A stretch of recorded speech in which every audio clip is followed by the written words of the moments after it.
అందరికీ నమస్కారం. ఈరోజు మీ అందరికీ నేను వినిపించబోయే కథ ఆనందమే అందం. రచన పురిగాళ్ల శ్రీనివాసరావు గారు. సరళ వేగంగా పరుగులాంటి నడకతో ఎక్కడికో వెళ్తుంది. ఆమె మొహంలో దుఃఖం, బాధ స్పష్టంగా కనిపిస్తున్నాయి.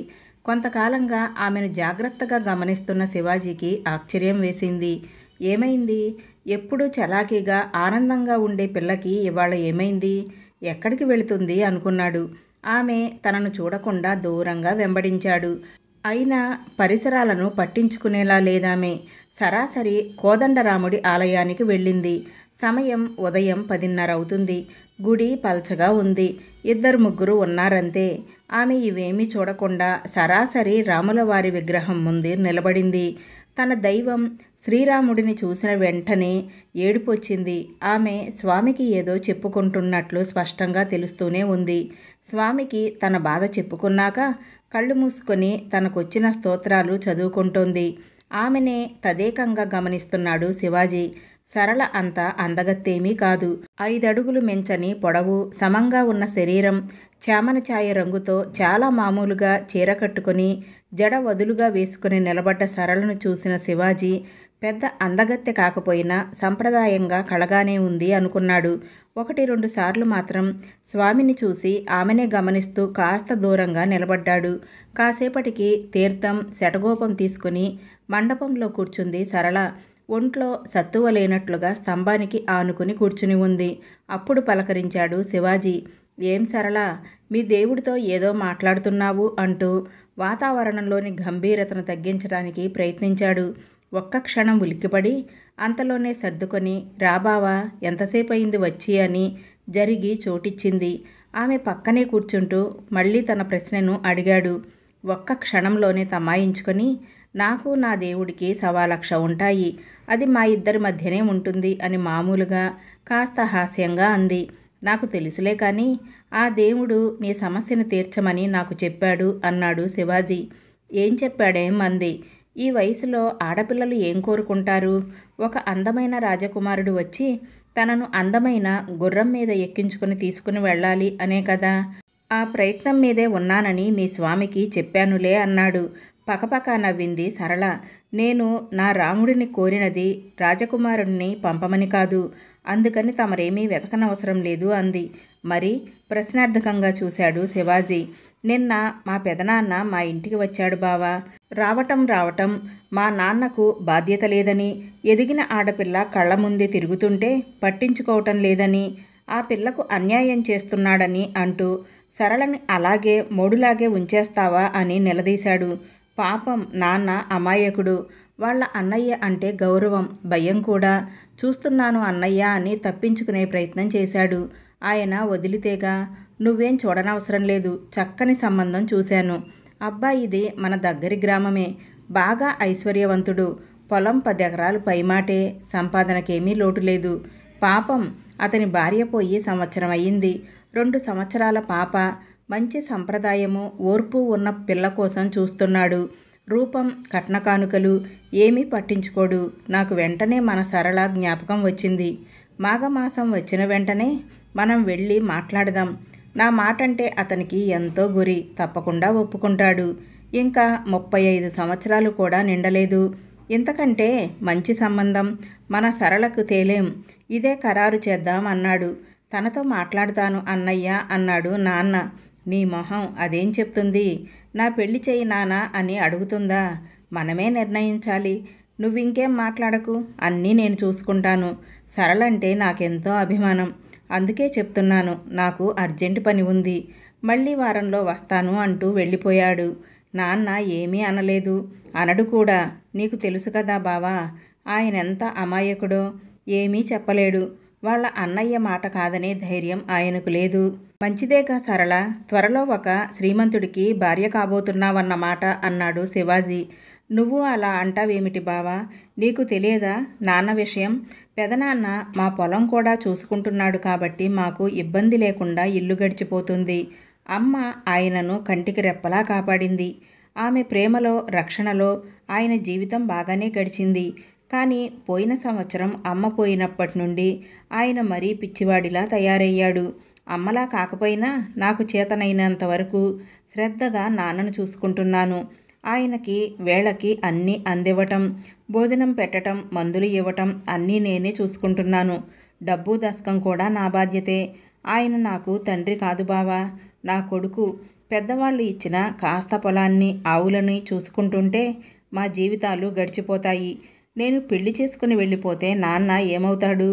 ఈ ఊళ్ళో నాకొచ్చిన లోటేమీ లేదు. పెళ్లి చేసుకోకపోతే బతకలేనా? హాయిగా బతుకుతాను బావా. ఆ రాముడి దయ వలన నేను ఇలాగే ఉండిపోతాను. ఈ విషయంలో మా పెదనాన్నే కాదు, ఎవ్వరూ నన్ను ఒప్పించలేరు. ఏ పరిస్థితిలోనూ నాన్నను వదిలే ప్రసక్తే లేదు. అదే రాముడిని ప్రార్థించాను, మా నాన్న నుండి నన్ను దూరం చేయవద్దని, నాకు దృఢంగా నిలబడే ధైర్యం ప్రసాదించమని. అంతేకాని నువ్వు చెప్పినట్లు రాజు కోసమూ కాదు, రాకుమారుడి కోసమూ కాదు. ఆమె స్వార్థరాహిత్యం, తండ్రి మీద ఉన్న ప్రేమ, బాధ్యతల పట్ల ఉన్న శ్రద్ధ అన్నీ తెలిసినవే అయినా ఆ క్షణంలో ఆమె మీద గౌరవం ఎంతో పెరిగిపోయింది శివాజీకి.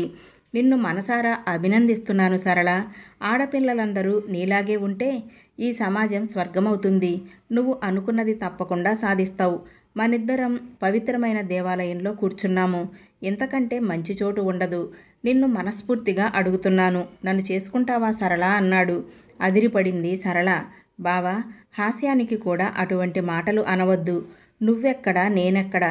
అందము, చదువు, మంచితనము, ఐశ్వర్యము అన్నీ ఉన్న నీలాంటి వాడికి చక్కని అందమైన చదువుకున్న అమ్మాయి లభిస్తుంది.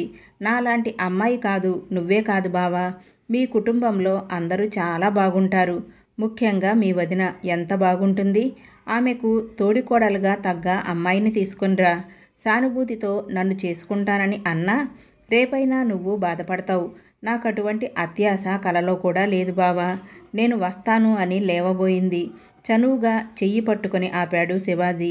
నీ విషయం నువ్వు చెప్పావు, నా విషయం కూడా విను. నీకు తెలుసు కదా మా అమ్మా నాన్న ఎంత మంచివాళ్ళో. ఊళ్ళో అందరికీ వాళ్ళంటే గౌరవమే. నన్ను మా అన్నయ్యను ఎంతో ప్రేమగా పెంచారు. మేము బాగా చదువుకొని మాస్టర్ డిగ్రీ తెచ్చుకున్నాం.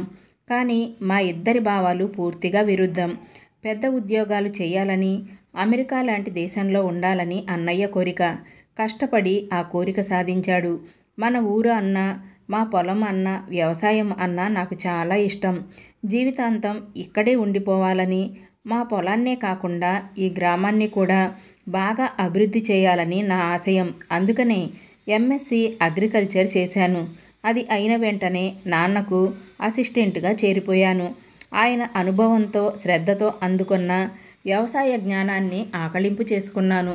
2 సంవత్సరాల నుండి నాన్న ఎక్కువగా పొలం రావటం లేదు, నేనే చూసుకుంటున్నాను. కొన్ని మార్పులు చేసి ఆదాయం పెంచగలిగాను. ఎంతో ఆనందంగా, తృప్తిగా ఉంటున్నాను. నేను, కొద్దిమంది నా స్నేహితులు ఈ గ్రామాన్ని అభివృద్ధి చేసే పని మొదలుపెట్టాం. వీటన్నిటి వలన నాకు తీరికే తక్కువ. అన్నయ్య తన క్లాస్మేట్ని ఇష్టపడి పెళ్లి చేసుకున్నాడు. మా వదినది అపురూపమైన సౌందర్యం. బాగా ఉన్నవాళ్ళు కోడల్ని చూసి మురిసిపోయారు అమ్మా నాన్న.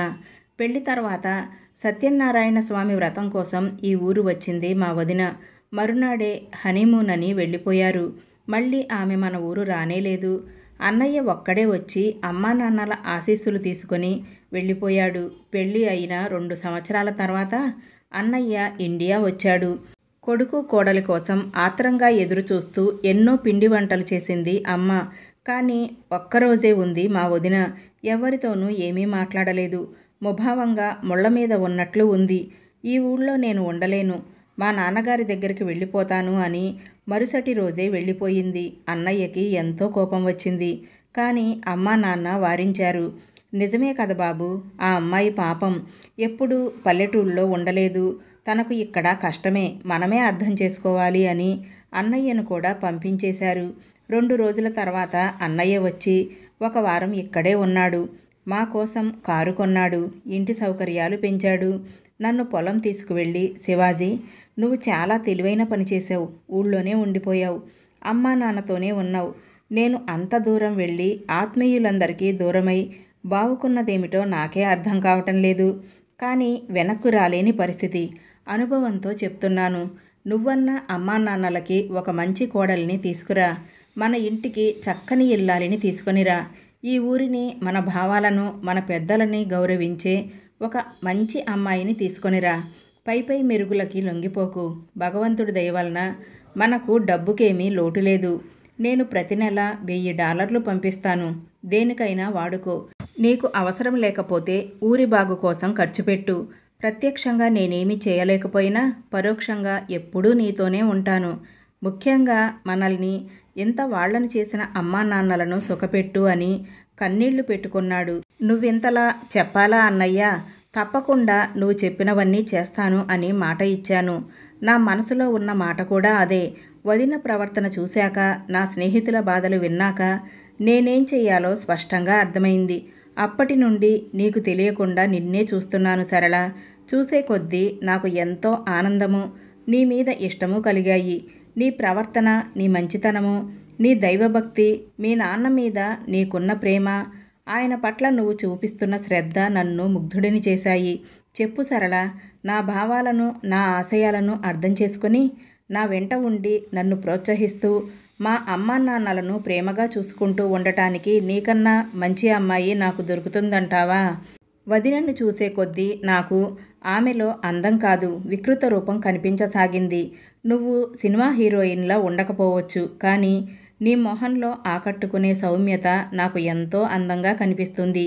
ఈరోజు అనుకోకుండా ఇలా దైవ సన్నిధిలో కలిసి మనసు విప్పి మాట్లాడుకునే అవకాశం వచ్చింది. ఇది ఆ భగవంతుడి సంకల్పమే. ఏదో సినిమా పాటలో అందమే ఆనందం అని పాడారు. అందం ఆనందం కాదు సరళ, ఆనందమే అందం. తన ప్రేమతో కుటుంబానికి ఆనందం పంచే అమ్మాయే నిజమైన అందగత్తే. ఏమంటావు సరళ? మీ నాన్న కూడా మనతోనే ఉంటాడు. నన్ను పెళ్లి చేసుకుంటావా అని ప్రేమగా అడిగాడు. అతని కేసి ఎంతో ఆనందంగా చూసింది సరళ. లేచి వెళ్ళి రాముడికి నమస్కారం చేసింది. తరువాత శివాజీ పాదాలను తాకి కళ్ళకి అద్దుకుంది. ఎంత వేగంగా గుడికి వచ్చిందో అంతే వేగంగా వెళ్ళిపోయింది. ఈసారి ఆనందంతో, కృతజ్ఞతతో, సంతోషంగా ఆమెనే చూస్తూ గుడిగంట మోగించాడు శివాజీ. ఈ కథ ఇంతటితో సమాప్తం. ఇంత చక్కటి కథను రచించిన వారు పురిగళ్ళ శ్రీనివాసరావు గారు. ఈ కథ మీ అందరికీ తప్పకుండా నచ్చుతుందని అనుకుంటున్నాను. కథ ఎలా ఉంది అనే విషయాన్ని నాకు తప్పకుండా కామెంట్ సెక్షన్లో తెలియచేయండి. నా ఛానల్ కనుక మీకు నచ్చితే తప్పకుండా లైక్ చేయండి, షేర్ చేయండి, సబ్స్క్రైబ్ చేసుకోండి.